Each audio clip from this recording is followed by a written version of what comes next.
The Boston Marathon bombing has provoked shock, grief, and outrage from around the world. After decades of conditioning, the public automatically equates such terrorism with Muslim radicals. But the evidence shows that every major terror plot on American soil in the past 10 years has been fostered, funded, and equipped by one organization, the FBI. This is the GRTV Backgrounder on Global Research TV. People around the world watched in horror this week as explosions rocked the finish line of the Boston Marathon, turning a day of sportsmanship and celebration into one of shock, grief, and outrage. As with all such events, the desire to discover who was behind this cowardly act has driven many into a speculative frenzy. And, in a sad reminder of the indoctrination that the Western world has been under for over a decade now in the mythical War of Terror, it did not take long at all before the collective finger of the mob was pointed squarely in the direction of Muslim terrorists. Within hours of the blast, fear spread throughout the international Muslim community that the bombing would be connected to an Islamist extremist. A Libyan Twitter user touched a nerve and received hundreds of retweets and worldwide media coverage by tweeting, "Please don't be a Muslim." The backlash began shortly thereafter, with the New York Post falsely implying that a Saudi national was being questioned for his possible role in the attack. The next day, a plane departing Boston Logan Airport returned to the gate, and 2 passengers were forcibly removed because they had been overheard speaking Arabic before takeoff. As data continues to pour in regarding the bombing and who may be behind it, it is important that we take a moment to step back and consider this knee-jerk tendency to conclude that this is the work of Islamic radicals.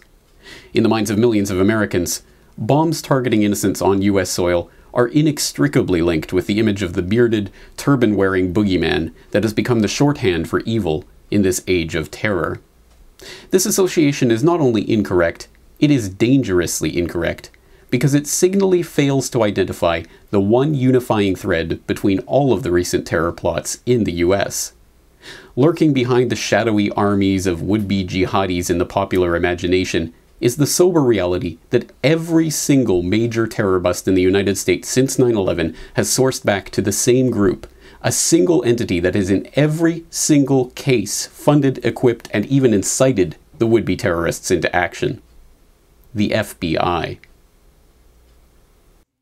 In 2005, federal prosecutors charged Michael Reynolds, a 47-year-old drifter living with his elderly mother, of attempting to wage jihad on the US by blowing up fuel facilities.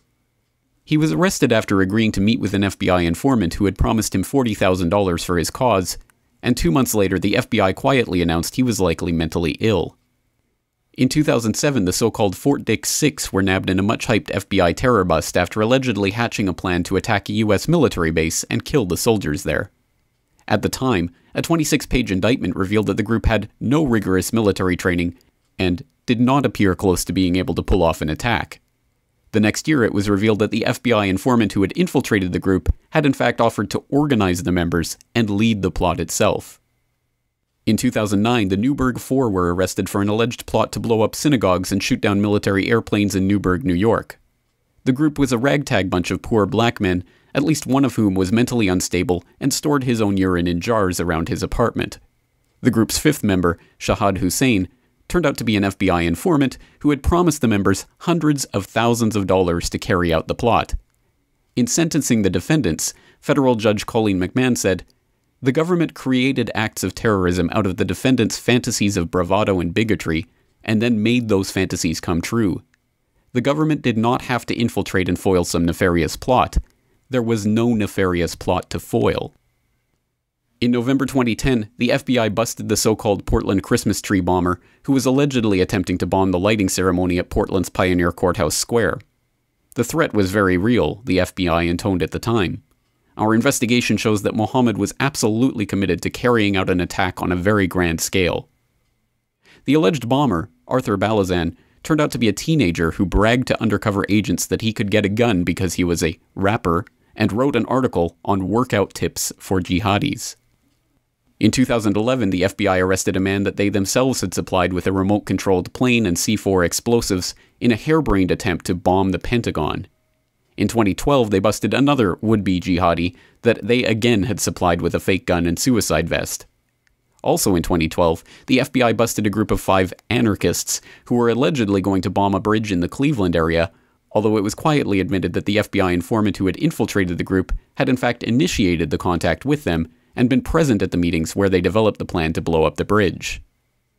One of the most ridiculous examples of this pattern dates back to 2006, when the DOJ attempted to make it seem as if they had just nabbed a group of dangerous jihadis who were preparing a full ground war against the United States. Now, fortunately, because of the fine work of law enforcement, these men were unable to advance their deadly plot. A dreadful potential catastrophe averted, and clearly, government wouldn't bother to hold a press conference if this were not a major step in the war on terror, right? All right, so good night, everybody, and, oh, I'm sorry, questions. Did the man have any actual contact with any members of Al-Qaeda that you know of? Yeah, the answer to that is no. Did you find any explosives, weapons? No, and you raise a good point. You do raise a good point, that point being that these deadly international terrorists had very slyly disguised themselves as a bunch of dipshits living in a warehouse. The picture that is painted by these facts is as overwhelming as it is difficult for much of the public to comprehend. The conclusion, nevertheless, is incontrovertible, that without the FBI, many of the so-called terrorist cells that have been hatching their inept, bumbling schemes against the United States for decades might never have existed at all. Despite what many would believe, this conclusion is not even controversial. Rather, it has been backed up time and again by evidence in the official record and multiply attested to by FBI insiders and whistleblowers themselves. Last winter, the FBI was praised for its speed in cracking the case of the World Trade Center bombing and bringing 4 suspects to trial. Now, there is some evidence that the FBI may have known of the plot in advance through an informant and might even have stopped the bombing that killed 6 people. Correspondent Jacqueline Adams has the story. FBI agents might have been able to prevent last February's deadly explosion at New York's World Trade Center. They discussed secretly substituting harmless powder for the explosives, but they didn't, according to the FBI's own informant, Emad Salem. When a urea nitrate explosive is detonated, the urea nitrate breaks into urea and nitrate. Nitrate ions, urea is out there. And we found high concentrations of urea at the World Trade Center, and we found urea nitrate explosive at a bomb-making factory, which we could point back to the folks at the that were the suspects. And I wrote a report that we found urea and nitrate ions, and that was consistent with the presence of a urea nitrate-based explosive. However, it was also consistent with the urea, which is used on the streets of New York at the time, is a bio-friendly ice melter. Nitrate ions, which are in the acid rain belt. Urea is in sewage. It's coming out of your fingers right now. It's it's something that it's in urine. Sewage mains burst in the crime scene, as a result of the explosion, World Trade Center. FBI management ordered my boss to tell me to take those alternative explanations for the data out of my report. And I remember the day very well. It was raining. It was dreary out on East Street behind the FBI building. I was looking out the window, and I told my boss, well, they can just fire me. I'm not going to lie in this report. I'm going to lie in a court of law. Well, ultimately, they just fired me because they needed somebody to lie. But another individual in the lab decided to just come in and give them the answer they wanted. And when he put himself in that position, in order to convince our managers that these things were true, Steve Burmeister, my partner at the time, and I made some samples and told the fellow they came from the crime scene. One of them was actually urine. I collected my own urine in a beaker and dried it down and extracted it with acetone. and turned that sample over to this fellow. And then Steve Burmeister mixed urea nitrate or urea fertilizer and ammonium nitrate and gave it to the guy. And his response in detecting these things was, okay, we got him now. That was urea nitrate bomb. And then we went to our manager and said, oh, here's the problem. And this is what's going to catch you when you get to court. This guy's ready to declare a urea nitrate bomb. He doesn't know what he's doing. He's not trained in explosive analysis. He doesn't understand chemistry. He doesn't even have a degree in chemistry. And yet he's being declared as your chief chemist, and you're going to put him up front to make a point that's going to blow this case all apart, and it's going to show the government's going to lie in court. And so we told the manager what we did. The manager absolutely blew up at us. We couldn't. We were astonished. What do you mean? You know, I'm not going to embarrass my chief chemist, and don't you ever do anything like this again. Well, you know, Mike Isikoff at the Newsweek magazine at the time wrote the incident up that I was so frustrated at management, I got a beaker and urinated in it. And that's where he stopped. It made me look sort of like a fool. But that's what, excuse me, I chide Mike about that all of these years when he calls me every once in a while. That isn't what happened. That is what happened was we showed that this individual, without any realization of what his data meant, was willing to make a statement in a court of law that was completely false, and would have very much threatened that prosecution or that case.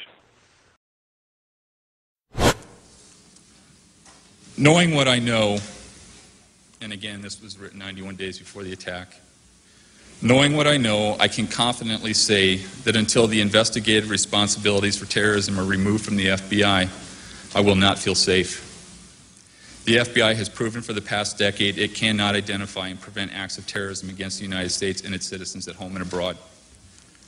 Even worse, there is virtually no effort on the part of the FBI's International Terrorism Unit to neutralize known and suspected terrorists residing within the United States.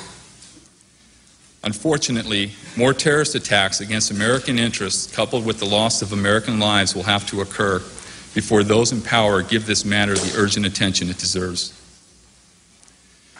Realizing more American lives are going to be needlessly lost, no one should expect me to consciously sit idly by and pretend to forget the things I know. By sharing what I know, the terrorism problems plaguing America may be corrected. Knowing what I know, I truly believe I would be derelict in my duty as an American if I did not do my best to bring the FBI's dereliction of duty to the attention of others. Given all of this damning history and insider whistleblowing, it is vital that the Western public break out of their media-induced programming and question the core assumptions of the war on terror paradigm that we have been programmed with for decades now. If there is to be speculation at all over events like these, and if there is any group that has to present a thoroughgoing case for why it is not responsible for this atrocity, surely it is the Federal Bureau of Investigation. Having been at the heart of so many terror plots in the past, both the hilariously inept and the chillingly successful, how could the public refuse to even interrogate the organization that has the most to answer for? The simple fact of the matter is that the history of the modern age of terrorism has proven time and again that the FBI is the prime suspect in any terrorist atrocity that takes place on American soil. Let us all keep this in mind as the details of the investigations into this and all other American terrorist incidents begin to emerge.